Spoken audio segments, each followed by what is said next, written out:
Bienvenue sur Africa 24 dans cette nouvelle édition du 12-15. Voici les titres de l'actualité. Le 56e anniversaire de l'indépendance du Bénin célébré ce lundi. À cet effet, le président Patrice Talon s'est adressé à ses compatriotes, une occasion pour lui de présenter les nouveaux défis de l'État béninois. Rassemblement de l'opposition ce dimanche en République démocratique du Congo autour d'Étienne Tshisekedi, un meeting qui a pour but d'exiger le respect du calendrier électoral ainsi que l'alternance au pouvoir. Et puis présentation du livre Histoire des politiques du patrimoine culturel du Sénégal 1816-2000. Son auteur Adama Djigo prend l'implication des populations dans la définition des politiques culturelles.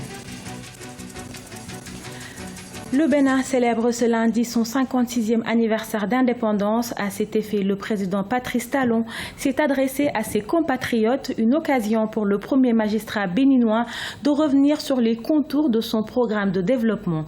Lefty Onou, correspondant au Bénin, reportage.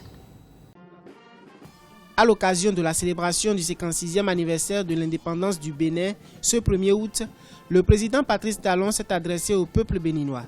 C'est le lieu pour le chef de l'État de souligner les progrès accomplis sur les chantiers liés à l'unité nationale.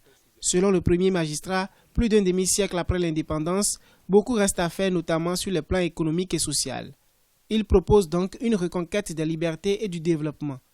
Il est temps d'entamer résolument la lutte contre la pauvreté et le sous-développement, car la liberté dans la pauvreté n'est qu'un leurre. La liberté n'est pas une fin en soi. Elle est un moyen de développement. Il nous appartient donc de décider et de prendre la mesure des choses, de faire des choix pertinents qui tiennent compte de nos potentialités, de nos talents et compétences, ainsi que des ressources disponibles pour aller résolument à la conquête du développement. Le président Patrice Talon a aussi présenté les nouveaux défis de l'État béninois. Il s'agit notamment de la conduite des réformes politiques, institutionnelles et administratives pour conforter la démocratie et permettre la bonne gouvernance. Le chef de l'État s'engage avec son gouvernement à faire des choix pertinents qui tiennent compte des potentialités du pays. Je pense qu'il nous faut impérativement réformer notre modèle politique tel qu'il est issu de l'historique conférence nationale de février 1990 par le rétablissement d'un équilibre constructif entre les institutions constitutionnelles, le renforcement de l'indépendance de la justice, la lutte contre l'impunité, la réforme de notre système partisan et la stabilité du code électoral. J'y ai beaucoup travaillé depuis mon investiture avec les membres de mon gouvernement et sur la base des propositions qui m'ont été faites par la commission technique que j'ai chargée des réformes politiques et institutionnelles. Pendant plus de 3 mois de gouvernance, plusieurs décisions ont été prises, notamment la mise en place de la commission des réformes politiques et institutionnelles, l'annulation des concours de 2015, l'effectivité du découpage territorial ou encore le resserrement de la carte universitaire. Après son investiture le 6 avril 2016, c'est la première fête de l'indépendance que le président Patrice Talon célèbre à la tête du Bénin.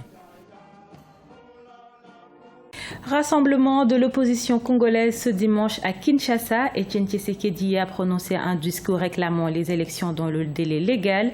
L'opposant historique a par ailleurs récusé le facilitateur togolais désigné par l'Union africaine, Edem Kodjo. Jacques Kamboka, notre correspondant en République démocratique du Congo, a assisté pour nous à cette manifestation. Reportage. Un grand meeting de l'opposition a eu lieu ce dimanche 31 juillet à Kinshasa autour d'Étienne Tshisekedi, président de l'Union pour la démocratie et le progrès social. À l'occasion, le président du rassemblement de l'opposition a prononcé un discours axé sur les enjeux politiques de l'heure, notamment le respect du délai constitutionnel pour la présidentielle et le dialogue politique. Devant des milliers de militants de l'opposition, Étienne Tshisekedi a récusé les facilitateurs Edem Kodjo, les qualifiant de kabylistes. En ce qui concerne le dialogue, vous devez savoir que le facilitateur qu'on nous a désigné n'est pas neutre. C'est un grand kabyliste, raison pour laquelle le rassemblement lui a retiré sa confiance et nous demandons à l'Union africaine de nous désigner un autre facilitateur qui bénéficiera de la confiance des deux parties. Le 19 septembre, conformément à la Constitution, la CENI doit convoquer le corps électoral. Dans le cas contraire, elle sera accusée de haute trahison. La non-convocation du corps électoral à la date fixée par la Constitution pousserait le peuple à prendre ses responsabilités, a martelé Etienne Tshisekedi. Des propos qui ont trouvé l'approbation de beaucoup de militants venus écouter cet opposant historique. En fait, on va appliquer l'article 64, voilà, parce qu'eux vont aller à la violation de la Constitution. Et nous, le peuple, c'est pas l'opposition, c'est tous les Congolais, partout au pays, à Kinshasa, Lubumbashi, Mbandaka, Bandundu, Kikwit, tous les peuples seront derrière l'opposition pour faire pression à l'imposture, à ce coup d'État constitutionnel. Donc nous sommes là, on va les pousser à quitter le pouvoir. La situation politique en RD Congo présente beaucoup d'incertitudes pour l'avenir. Le dialogue semble être la voie pouvant aider à la sortie de la crise. Pour les analystes, Tshisekedi, en demandant à l'Union africaine de désigner un autre facilitateur, c'est un autre blocage qui se crée car Eden Kodjo continue de bénéficier du soutien de l'institution, de la communauté internationale, du pouvoir en place, de la société civile et même d'une partie de l'opposition.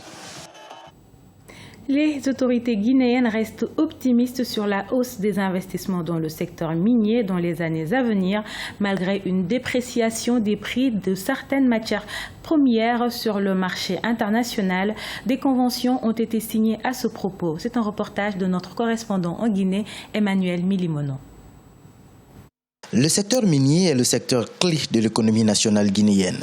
Des conventions signées récemment avec des sociétés minières pourraient entraîner jusqu'à 2,5 milliards d'investissements à l'horizon 2020. Ces montants entrent essentiellement dans le développement de nouveaux pôles miniers et l'extension de ceux actuellement en cours d'exploitation. Le but est de contribuer très rapidement à développer le secteur, créer des emplois directs et indirects, soutenir le développement local et générer des revenus importants, particulièrement pour le trésor public guinéen. Nous avons le potentiel aujourd'hui de tripler les revenus directs du secteur minier au profit de l'État.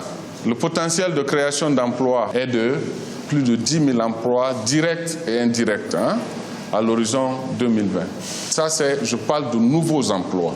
La contribution du secteur minier guinéen dans le produit intérieur brut est de l'ordre de 20% et représente plus de 80% des entrées de devises étrangères dans l'économie du pays. La production de bauxite pourrait passer de 20 millions de tonnes à plus de 80 millions de tonnes par an à l'horizon 2020.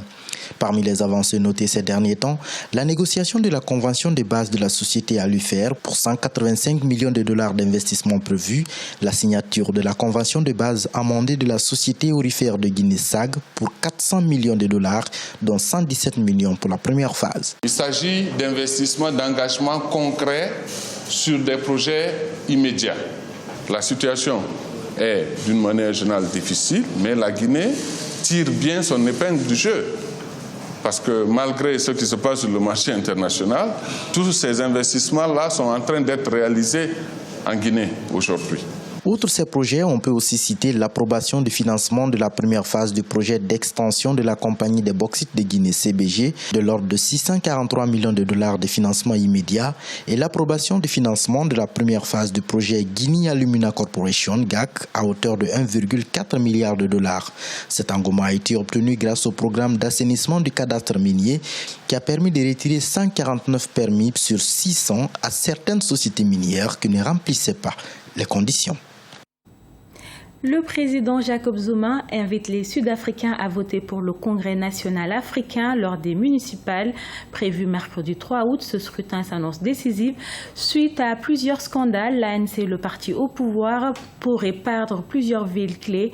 Le principal parti d'opposition, l'Alliance démocratique, compte profiter de ce contexte pour gagner plusieurs communes stratégiques. Dans le reste de l'actualité au Sénégal, l'historienne Adama Djigo a présenté son ouvrage au public le 20 juillet 2016 à Dakar, intitulé « Histoire des politiques du patrimoine culturel du Sénégal 1816-2000 ». L'ouvrage montre les enjeux et les mécanismes des politiques patrimoniales menées durant 2 siècles dans le pays. Les explications de Ibrahima Djoumaba. Adama Djigo est docteur en histoire moderne et contemporaine. Elle travaille sur les questions de patrimoine matériel et immatériel. Elle a publié un ouvrage intitulé « Histoire des politiques du patrimoine culturel du Sénégal, 1816-2000 ». Son livre a été présenté au public sénégalais le 20 juillet 2016 à Dakar. Elle revient ici sur ses motivations et son intérêt sur les questions de patrimoine. En mémoire de maîtrise, j'avais travaillé sur un site archéologique qui est exploité en carrière. Les coquillages étaient vendus par les populations insulaires pour avoir un peu des ressources économiques. Et parallèlement, les mêmes populations, ils préservaient leur patrimoine immatériel ou bien le patrimoine matériel qui est en relation avec ce patrimoine immatériel. J'ai voulu d'abord sensibiliser sur la déconnexion entre les politiques patrimoniales et la pratique du patrimoine culturel, c'est-à-dire la notion eurocentrique de patrimoine telle qu'il est véhiculée dans les milieux scientifiques et intellectuels. Elle ne correspond pas aux réalités vécues par les populations sénégalaises et africaines d'une manière générale. L'ouvrage d'Adama Djigo pose le débat sur les orientations des politiques publiques en matière de patrimonialisation de l'héritage culturel du Sénégal. Selon l'universitaire, les politiques culturelles doivent prendre en compte la notion de patrimoine public afin que les citoyens s'en approprient. Aussi, elle prône l'implication des populations dans la définition de ces politiques culturelles. Si on avait sensibilisé et associé les populations depuis le bas âge à la préservation de monuments historiques, aux visites de musées, on essaie de leur faire comprendre quel est le sens, quelle est l'importance de cet héritage, qui est un autre héritage qui n'est pas celui directement légué par leurs ancêtres. Je pense que les politiques devraient avoir le résultat escompté sur les plans d'action culturelle. Histoire des politiques du patrimoine culturel au Sénégal 1816-2000 est paru aux éditions L'Harmattan à Paris en juin 2015. Cet ouvrage paraît dans un contexte marqué par les travaux de recherche et d'édition de l'histoire générale du Sénégal, des origines à nos jours, confiés au professeur Iba Der Thiam par le gouvernement sénégalais. C'était le journal de la rédaction. Merci de votre fidélité. Restez sur Africa 24, l'information continue.